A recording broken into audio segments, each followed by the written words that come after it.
What's good? What's good? Welcome back to Raggedy Ass Bitch TV, where we talk about trust and the people who violate it.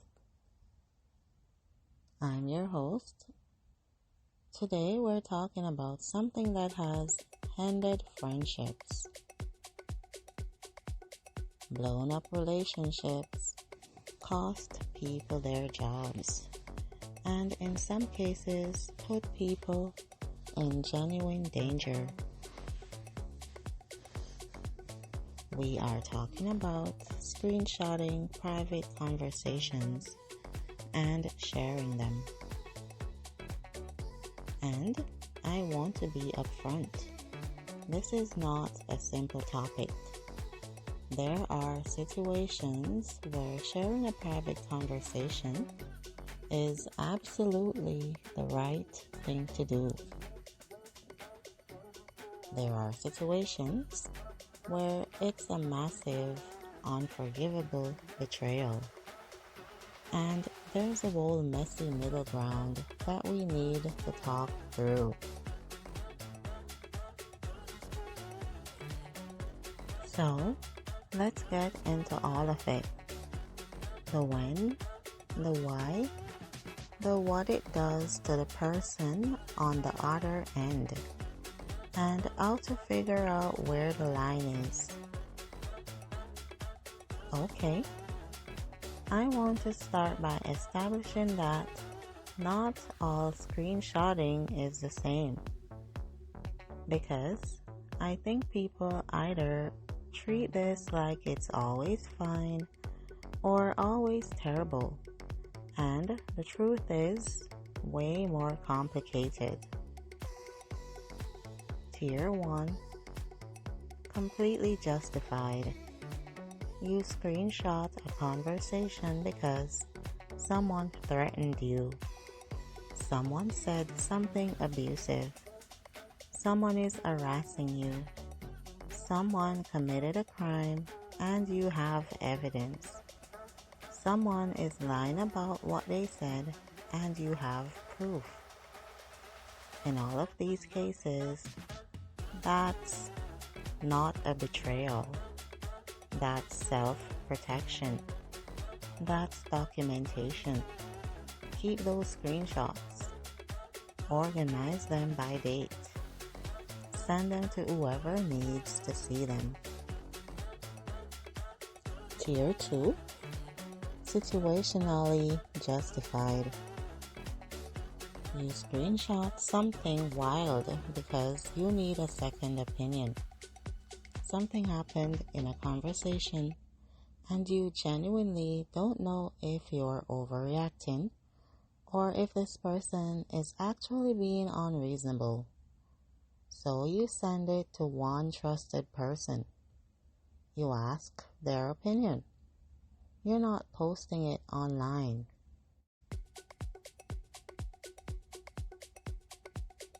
You're not sharing it with the person's entire social circle.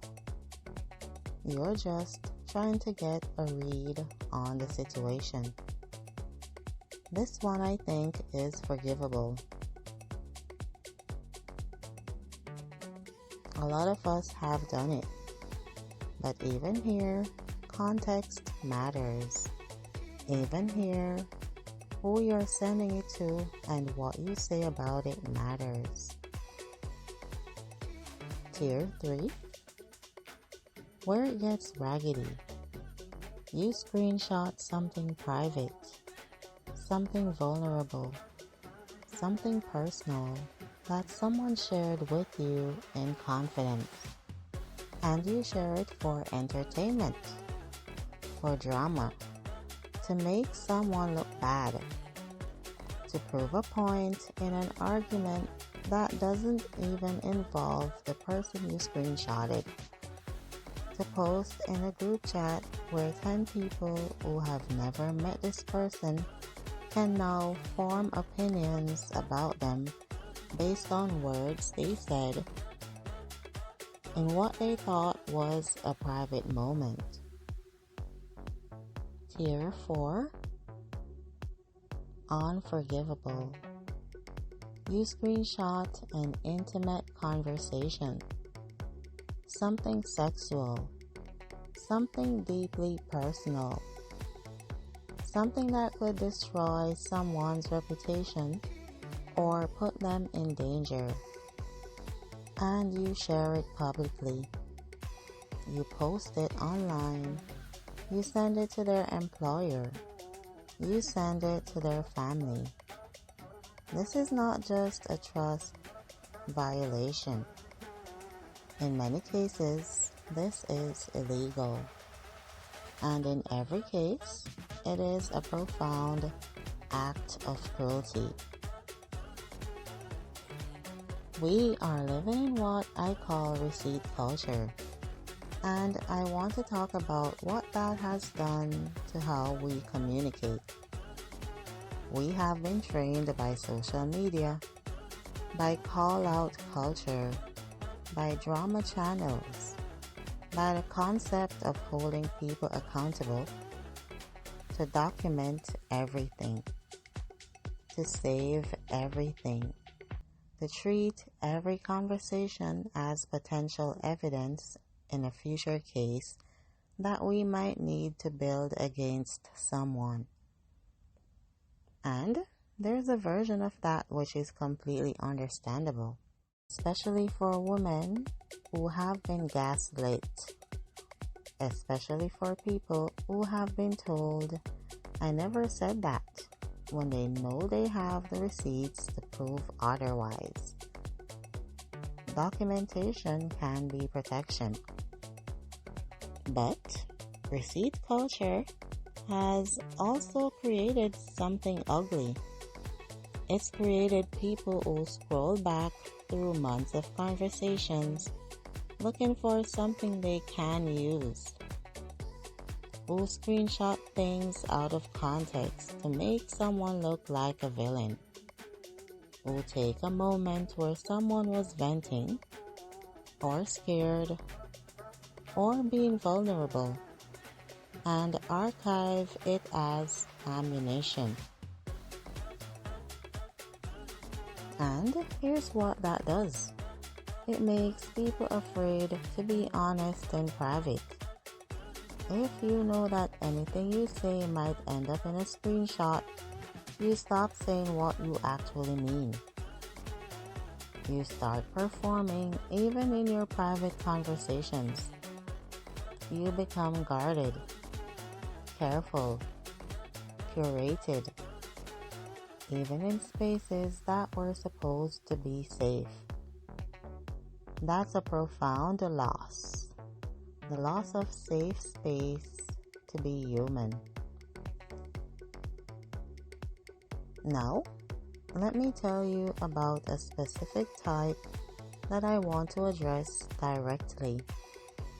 The person who saves your messages not to share them yet, but as a personal archive, an evidence locker.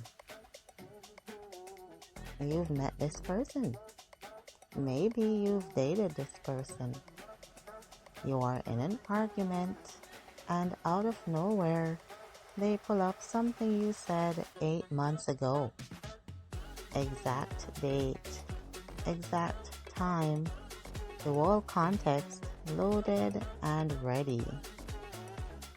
Well, you said on March 15th at 3:47 p.m. that you didn't care about this issue.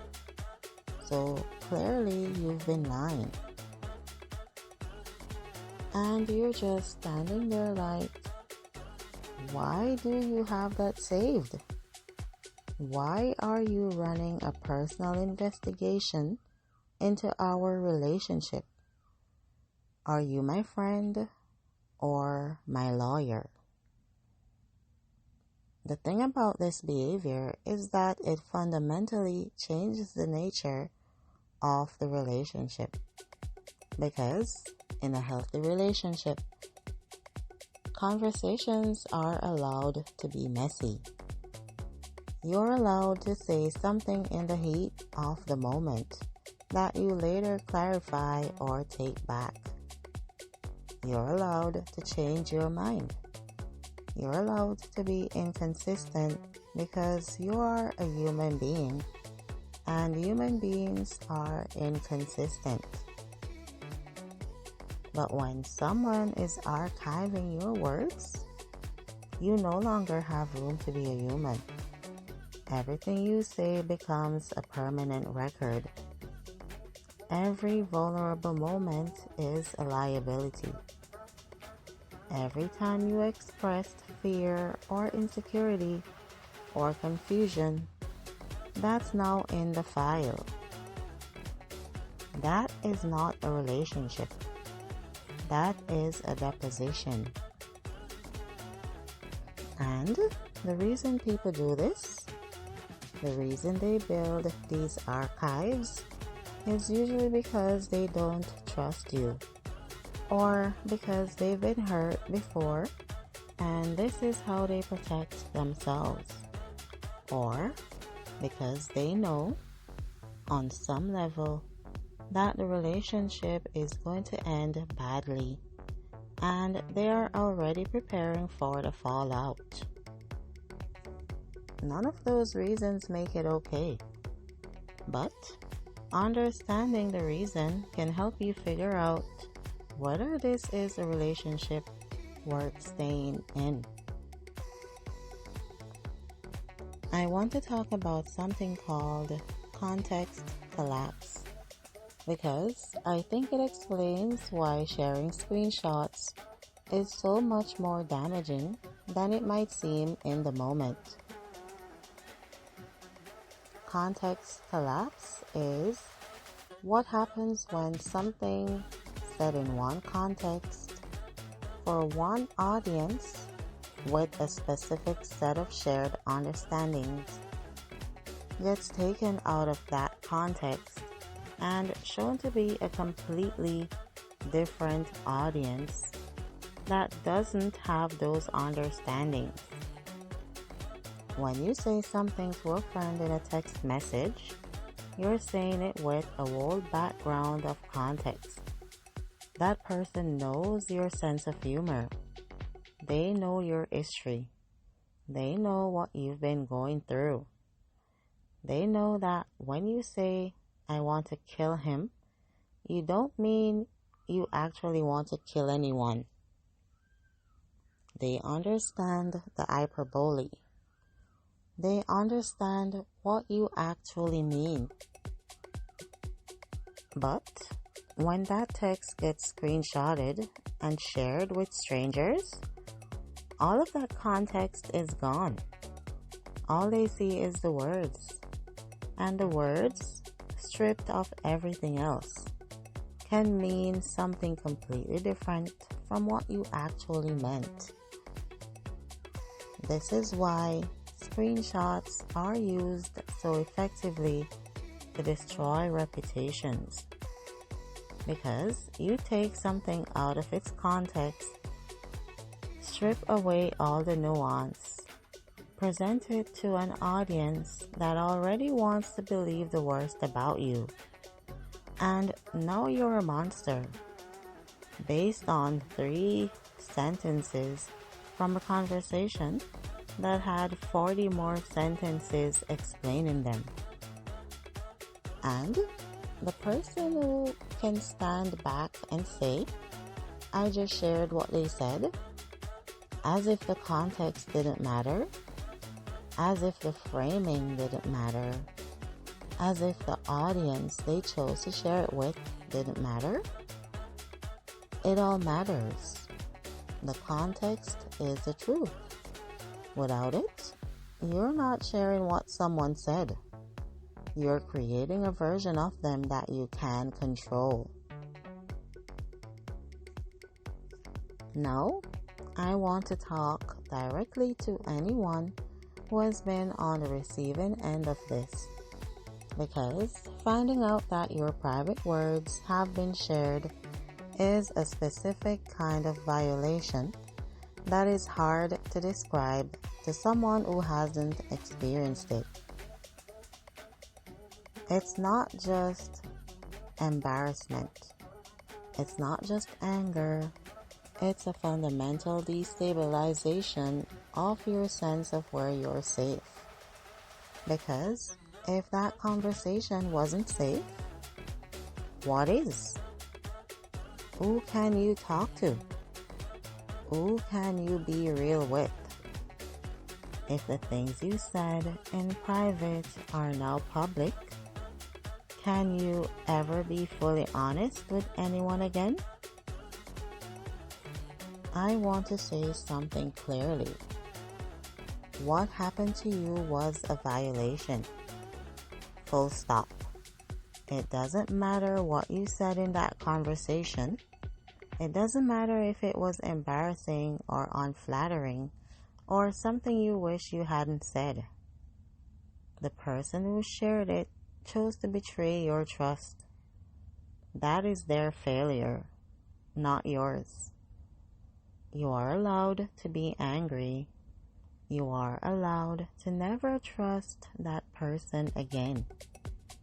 You are allowed to cut them off without explanation.